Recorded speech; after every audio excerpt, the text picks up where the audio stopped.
What if the government worked not at the slow pace of bureaucracy, but at the speed of a single click? Well, today we're diving into how the Indian state of Bihar is trying to make that a reality. And we're not just talking about putting up a few websites and apps.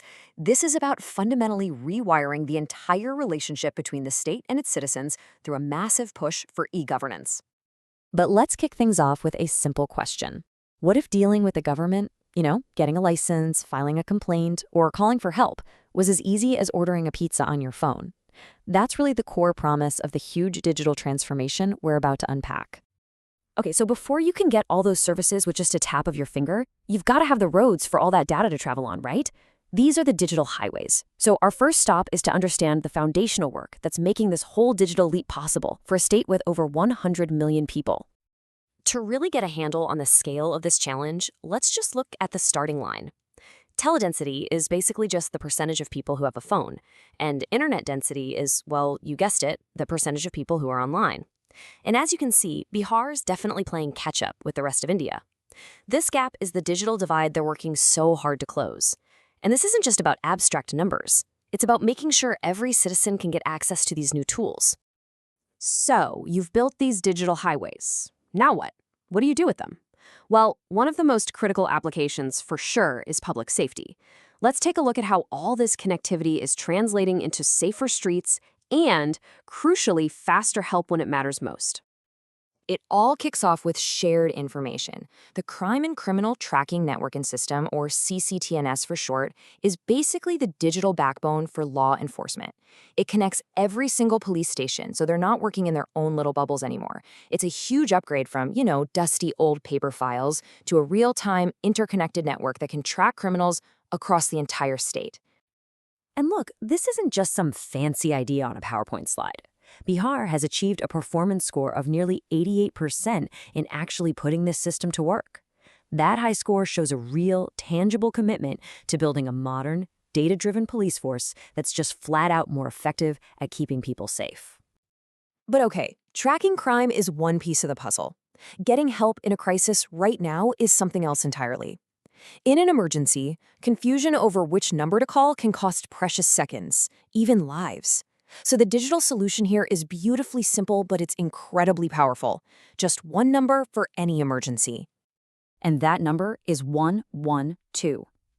The Emergency Response Support System, or ERSS, is a central hub for every single cry for help. A medical crisis, a fire, a crime in progress, it doesn't matter. One call to one number gets the right help on the way. And just look at the network behind that one number. Dialing 112 instantly connects you to over 1,500 ambulances, nearly 800 fire trucks, and countless police vehicles. But here's the real magic. The system uses your location to dispatch the closest unit, which can literally be the difference between life and death. All right, we've seen the life-saving impact on safety, but what about the everyday, sometimes soul-crushing interactions we have with government agencies? This is where e-governance moves from emergency response to actually transforming daily life for millions of people. Let me give you a little preview of just how big this change is. Imagine a bureaucratic process that used to take up to 90 days of waiting, paperwork, and standing in line. Now imagine that same exact process is done in as little as 1 to 3 days. What process could possibly see that kind of dramatic improvement?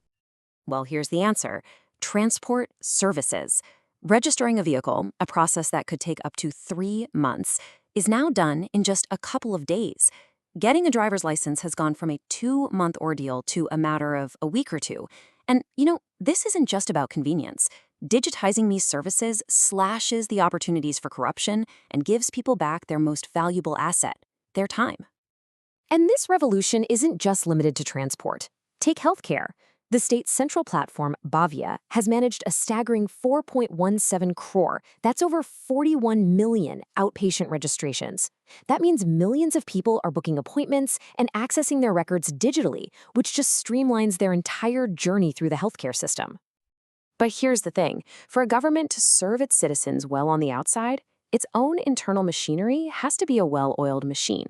So now we're turning the technology inward to see how digitization is making the government itself smarter, especially when it comes to managing money and records. At the very heart of this is the Comprehensive Financial Management System, CFMS 2.0. Just think of it as the digital backbone for the state's entire financial system. It integrates budgeting, billing, and treasury operations, making the flow of public money not just faster, but a whole lot more transparent and accountable. And check this out. Look at how this digital efficiency is helping solve one of the most historically complex and sensitive issues there is: land disputes. By moving the process online with the Boo Samadan portal, an incredible 80% of submitted cases have now reached a final resolution. This is a powerful example of using tech to bring closure to conflicts that could have previously lasted for generations. So, where does all this progress lead? After building the digital foundation and streamlining services, Bihar is now setting its sights on the next technological frontier: artificial intelligence.